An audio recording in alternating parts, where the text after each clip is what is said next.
Hey guys, it's Amber from Notable Ink. Today I'm celebrating Stamptember with a partial stamping and watercolor blowout of the brand new sunflower background. Hang with me to the end of this video. I share a free gift with purchase code.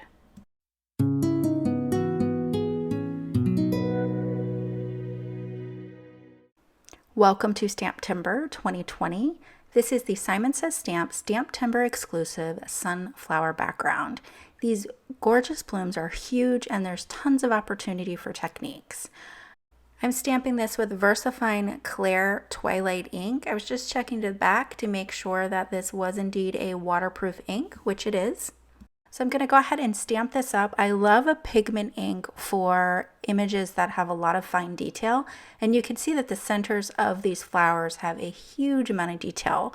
Really small little circles in the center there. So I wanted to make sure I captured all of that. Here I'm just taking a microfiber cloth. You can see that I just partially inked up the stamp and I'm softening those outer edges with a microfiber cloth. I didn't want to use a baby wipe or something that was wet because I don't want too much of that ink that I soften up to transfer to the paper. Here I had put some temporary adhesive on the back of my watercolor cardstock, but it wasn't quite enough. So I'm just going to add a little bit more, get that adhered, and then we'll go ahead and stamp this. Now this is Saunders Waterford High White cold pressed paper.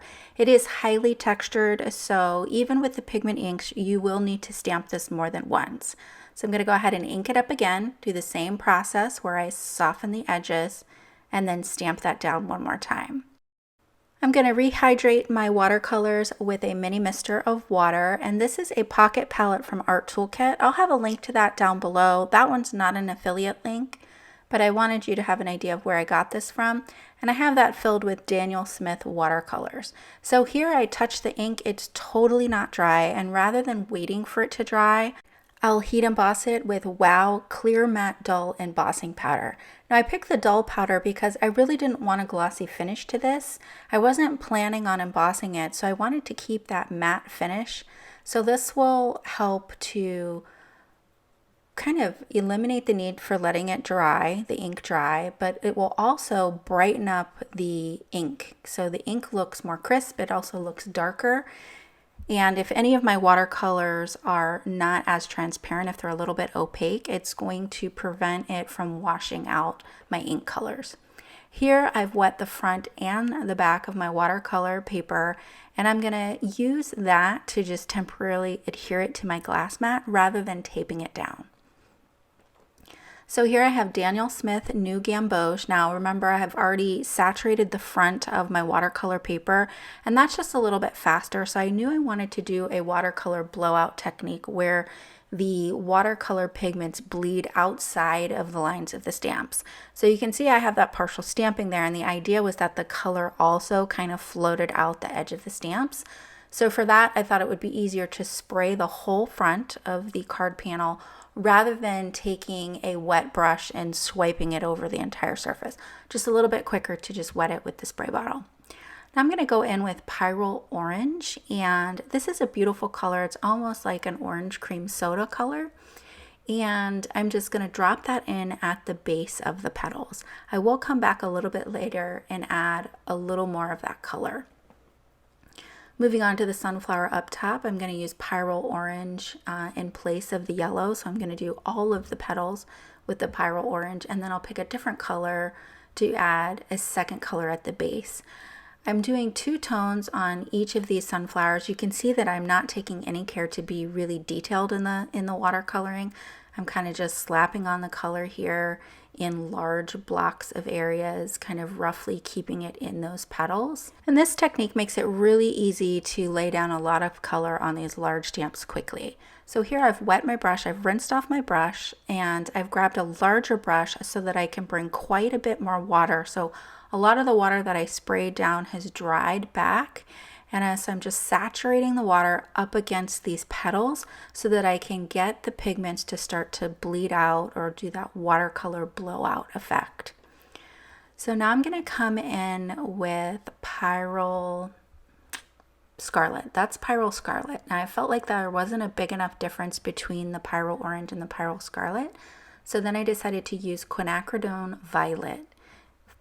These colors blend together so beautifully, you guys, and look how easily that pigment moves on the paper. So the Pyro Orange is still wet, so when I dropped in the violet, it just kind of bled out and grew all on its own, and I love the look of that. So I left it alone and didn't do any blending with those.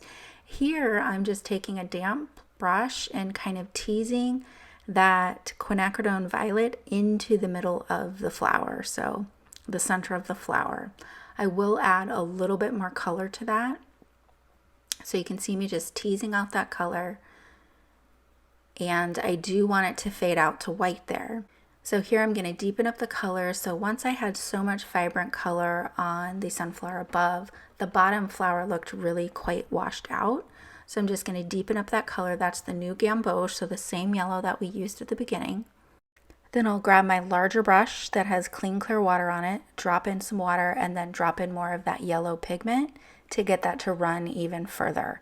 You want to be careful about playing around with it too much. You can see I'm coming right up to the edge of it and then just leaving it alone.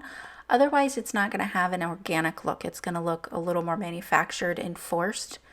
And you want it to have that really kind of wispy edge to it. So you really have to restrain yourself and try and leave it alone.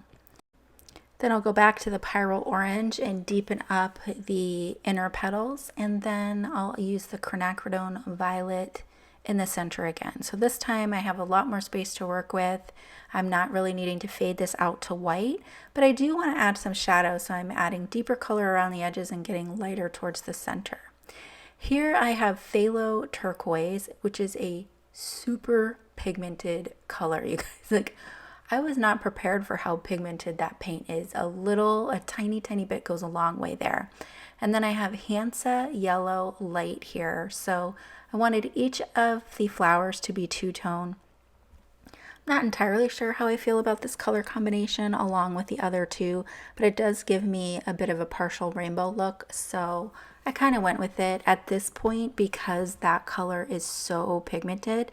I didn't think there was any chance I'd be able to lift it and try and change the color to something else. And then I'll use the same Quinacridone Violet for the center there. If you get too much pigment there, you can just dry your brush and pick up some of that pigment. Moving on to the leaves, I'll start with Sap Green. All of the paints that I'm using today are Daniel Smith, and I'll have those linked down below. And I'm just going to fill in the leaf completely with the Sap Green, and then I'll drop in a few other greens. I do like to use multiple colors so that there's a little more depth. And here I'm using Purulene Green, which is a really pretty deep green. I love the color of this. And then I'll also add Viridian. The paper towel that I had off to the left had a lot of other pigments on it, and I didn't want a chance contaminating it, so I just used my finger there and then a damp brush just to lift that green off of the yellow petal. Here I have Viridian, which is a very cool green. It's a bluish green, not quite a turquoise, but I wanted to have a variety of some different greens that I didn't have to mix together. So I pretty much just sat down with the Daniel Smith catalog and looked at the colors that really called for me, picked 28 of them for this palette, and out of the 28 colors that I chose, there really are only 2 that I'm not completely sold on because they don't seem very pigmented to me. They're the genuine colors, two of the genuine colors, which I believe are the 2 Primatech colors in my palette. So once I test this out for longer, maybe I'll do a review on the colors that I have in here. So here I decided to do some splatter, but because the paper is still wet, it started to kind of bleed out. So I'm going to let it dry completely before I go back to the splatter. So here my panel is dry, or mostly dry, and I'm just showing you kind of how those colors have blown out, and that's where I'm going to put my sentiment. So my idea from the very start was to do partial stamping so that I could stamp my sentiment and have a place to put it without having to do a sentiment strip or another piece of cardstock, so that I could stamp it directly on the panel and have a 1-layer card. So this sentiment is from Says Stamp Beautiful Butterflies. That's from a previous release. I used the large sentiment and then also a sub sentiment from that same set. I'm gonna go, I stamped it in the same ink. I'm heat embossing it with the clear matte dull. And then I'm gonna stamp one of the butterflies from that same set. I felt like that lower right corner was a little bare. I loved the watercolor blowout that's there, but I wanted there to be a little bit more of a focal point. Here I decided to add some indigo ink, and I didn't like that at all, so I just lifted that up with a dry paper towel, and it lifted pretty well. You can see that the paper is super wet at this point, so I'm just going to cover that up with Quinacridone Violet, and then I'll let this completely dry.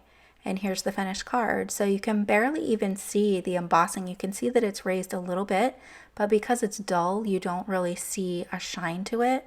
And I love how this turned out. It turned out exactly like I envisioned it in my head before I started, which is so rare, you guys. That like hardly ever happens. I hope you guys enjoyed this project as much as I do, and that you will check out the rest of the STAMPtember release. Here's a free gift code for you, so if you make a purchase, be sure to use this code to get a free stamp set included with your order. As with previous years, each STAMPtember participant has a different free gift code, so it's like a little treasure hunt. Go and find the code you like before you purchase. Thanks so much for joining me today. If you enjoyed this video, please consider subscribing, liking, and ringing that bell so you don't miss any new inspiration. Here's a couple more videos for you before you leave, and I'll see you real soon.